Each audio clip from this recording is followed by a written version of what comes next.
and welcome to Getting to Good Enough, a podcast to help you let go of perfectionism so you can do more of what you love. I'm Shannon Wilkinson, a life coach in Portland, Oregon. I'm a recovering perfectionist who's getting better at good enough. And I'm Janine Adams, a certified professional organizer in St. Louis, Missouri, and I'm lucky enough to be naturally good at good enough. And today we are talking about prioritizing self-care. So important. Hey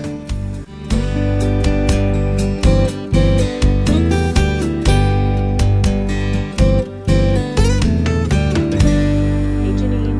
Hey Shannon, how you doing? I'm great. How are you doing? I'm doing well. I'm very excited to be talking about this topic. Yeah? How come? Because I need some help prioritizing self-care. Guess who came up with this topic? That's awesome. It's hard to do though, isn't it? It is. Even though intellectually we know how important it is, right? The old put on your oxygen mask first analogy. But like right now I have so much going on. And it's mostly, it's a combination of family and work. And I feel like taking time out to do something for myself, to make myself go into a more relaxed place. Right. It seems really difficult because I'm so busy. Yeah. And I think there's a couple of things going on there. One of them is the perception that self-care takes a lot of time. Mm-hmm. And the other is that you can get a lot done without taking care of yourself. Like you'll get more done if you skip the self-care than if you prioritize the self-care. Right. So in other words, by taking care of oneself, you actually become more productive and get more done. Right. Yeah, during your working times. Those are both really, really good points. Yeah. And they're so hard to remember when you're in the midst of it. Oh, absolutely. I mean, that's why we have to talk about it right now so that we can plan for it. Right. I think it was Gandhi who said something to the effect of, "Oh, I have such a busy day today. I'm going to have to meditate 2 hours instead of 1. Oh, wow. He was brilliant. Yes. Yeah. So, and it's a good point. It's like the more hectic things get, sort of the more stressful things are, the more important it is to prioritize self-care. Right. And as you said, think about it in advance so that you can do it when you're in the midst. So my brain is, the gears are turning around what you said. The first thing you said, which was self-care doesn't have to take a lot of time. Right. So thinking about what I could do to refresh myself or relax myself or rejuvenate or whatever it is I need Right. in advance. And maybe keep it in my bullet journal can be really helpful. Yeah. And maybe even just build in a few breaks during the day that will do all of those, or, one or many of those things for you. I'm just thinking about the thing that just came to mind was, I don't know if this is Adriene, Yoga with Adriene's thing, or if this is what it's called, but the thing knocking on heaven's door, Mm-hmm. Where you basically twist your body and let your arms be loose so that they hit you in the front and the back. And that's a really unappealing sounding description. Right, but it really is great. Yeah, but it is really sort of restorative and energizing. And even just, standing up to do 30 seconds of that could be something that would help you reset and be able to come back to your list with, fresh eyes, a little more energy. That's excellent. And it's funny because when you started to go there, I'm like, oh yeah, I that's what I can do. I can do a yoga practice that contains knocking on heaven's door. I'm like, no, Janine, you can just do knocking on heaven's door. You don't have to do a whole video that contains that particular movement. Right. Yeah. Right. Yeah, that's great. And 30 seconds. I mean, I could definitely see how, first of all, I can spare 30 seconds. And secondly, how just 30 seconds of that would be re-energizing and shake away the cobwebs. Right. I sort of feel like I want to do it right now. I know, me too. Let's just take those 30 seconds right now. But I'll put a link in the show notes to that move so that people can see what we're talking about, because I'm pretty sure we didn't describe it that well. No. Or you could just maybe, Shannon, do a video of you doing it. You want a video of me doing it? Yeah. Because Adriene is whenever she leads it, she always says, this may feel embarrassing, but I'm doing it on YouTube. So if I can do this, you can do it. Yeah. And it's funny, it doesn't ever feel embarrassing, but I am doing it in my own room, in my own home. Right. With no one but possibly my husband around. Exactly. Yeah. And it doesn't, I agree. I'm the same way. It doesn't feel embarrassing at all to me. And it usually brings my dog to come watch what's going on, which makes it more fun. Yeah. But the idea of thinking, we could just do a video and put it on our show notes. Yeah, no, I don't think so.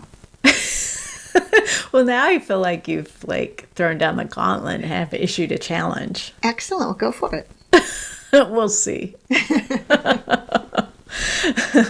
But, there's a lot of little things, and there's things that you can just build into your day that are self-care, that don't take a whole lot of effort if you've set yourself up, like drinking water throughout the day. Mm-hmm. That's an important bit of self-care that, it can be as simple as filling a water bottle and drinking it before noon and filling it again and drinking it before 5. Mm-hmm. Go ahead. I was just going to say, the other thing that does is it gets you up out of your chair, because if you're drinking that much water, then you're going to have to get up and pee. That's right. And that's probably good for you too. Exactly.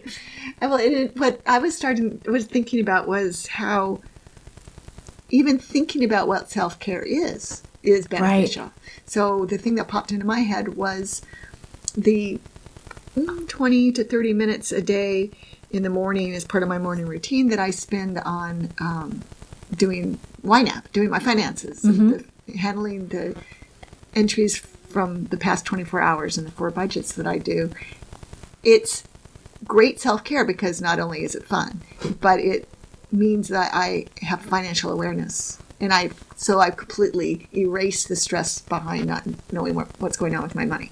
Right. That's such an important point, is anything you can do to alleviate stress is self-care. Yeah. Yeah. I talk to my dad every day because I'd like to check on him, and it takes a half an hour a day or whatever. And I feel like I do it for him. But really, part of why I'm doing it is to erase the stress around how he's doing today. Right. Because since he's old and so far away. Yeah. Yeah. Yeah. Yeah. So that's weird. I had not thought of that as self-care. But even reframing it as that is really beneficial. That's so true. That idea of thinking about the things that you do during your day that are supportive and recognizing them as self-care mm-hmm. can be very valuable. Eating a good meal. Not that I do that every day. I had cheese plate for dinner last night. It was delicious. How is that not a good meal? Come on. Maybe it's a good meal. I don't know if it's a healthy meal, but yeah. I mean, if you're a healthy eater, taking time to sit down and eat your healthy meal is great self-care. Right. Well, and that just reminds me, I did meal planning for the week and went to the grocery store Monday, I believe it was. What day is today? It's Wednesday. Earlier in the week, and having everything I need and knowing what meals I'm going to make every night is also great self-care, because then I don't get to dinner time and I'm starving. I don't feel like cooking anything and just eating, Cheese. Whatever's right. Well, which is what I did last night. Exactly the scenario. Yeah, no, that's really smart. Absolutely. Now I want to see your meal plan. Oh, well, it's a Trello board, so. Is it? Haven't I shared it with you? Is it? I do have your recipes Trello board. Is that it? Yeah. So the second column is the weekly meal plan. Excellent. And then I have recipes in categories after that. And so then I move the meals into that weekly column. So I have a Monday meal, Tuesday, Wednesday, whatever. And I also try to make meals with leftovers. So I have tasty and healthy things to eat for lunch every day too. Right. Well, maybe it's a future date. We need to do an episode on meal planning. That's a great idea. Because I'm imagining, not that I'm not the cook in my house, so I don't do a lot of meal planning, but I'm imagining that a lot of perfectionism can get in the way of doing meal planning. Definitely. Yeah. Cool. We have another topic. Woo woo. Ooh, yay. That's good self-care.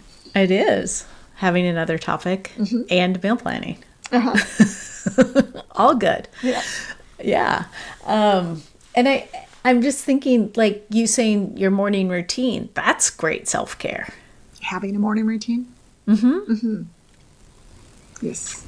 Yeah. And, for people who've been listening for any amount of time, they know that I go back and forth with having a strong morning routine and no morning routine. Oh, wow. And definitely, well, I guess not no morning routine, but because I'm doing stuff in the morning, but not following, sort of not choosing in advance what I want to do in the morning, but just sort of doing things. And when I'm following a morning routine, I feel better. It does feel like good self-care. Yeah. Yeah, and especially when you put self-care things in your morning routine. Right.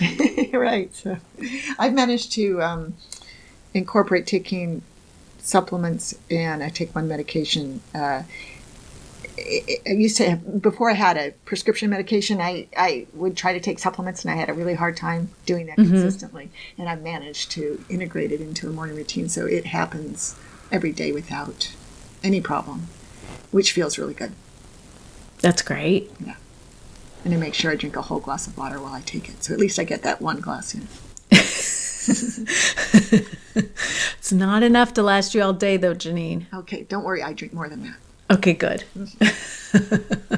But I think there's all these little ways that we can take care of ourselves that aren't what we might think of as sort of, I don't want to say traditional, but stereotypical self-care. Like, you don't have to, take a bubble bath and light candles for it to be self-care. Or take an afternoon off and get a massage. Right. Right. I mean, those things are wonderful, and when you can build them in, I think that's a really great thing to do. And there are just ways to prioritize it on a daily basis. And remembering that it doesn't have to take time. Right. And, as you said, that when you do prioritize self-care, you're actually allowing yourself to be more productive and get more stuff done with ease. And as we're talking, I'm realizing that a lot of planning is self-care.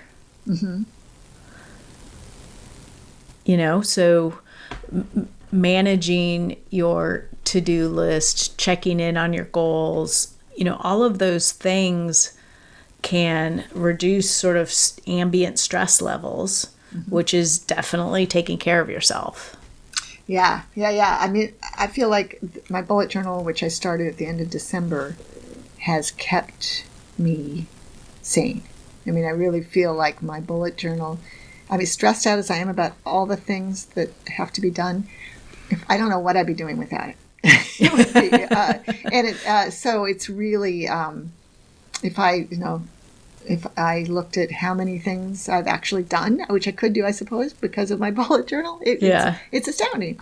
But yeah, that I love thinking of that time I spend with it, because it is a little bit more time consuming than some electronic task management systems. It's time well spent, and it's self-care. I love that. Yeah.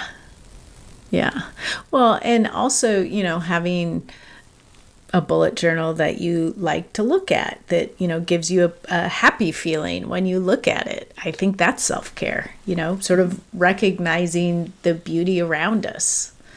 I think counts as self-care. Like, I'm just looking up at my hummingbird feeder and I see that I need to put more nectar in it. And I think that qualifies as self-care, because seeing the hummingbirds come just makes me happy. And that's relieves stress. Right. So that idea that you mentioned at the beginning of sort of reframing things as self-care can be super valuable. Yeah, that's excellent. And yeah, giving ourselves, I don't want to say credit, but giving ourselves credit for taking care of ourselves. Yeah. There's just so many aspects of that, and it's so important. So it's a good reminder. Definitely. We would like to hear from you, our listeners. How do you prioritize self-care, and what counts as self-care for you? You can let us know on Facebook or Instagram at Getting to Good Enough. On Twitter, we're at GTG Enough. You can leave a message at 413-424-GTGE. That's 4843. Or you can head over to gettingtogoodenough.com and leave a comment in the show notes. Until next time, this is Shannon Wilkinson in Portland, Oregon. And Janine Adams in St. Louis, Missouri. And we hope that good enough is getting easier for you.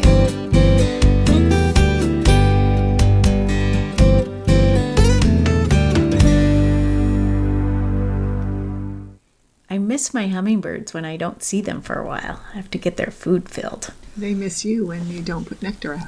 Well, I think they miss the nectar.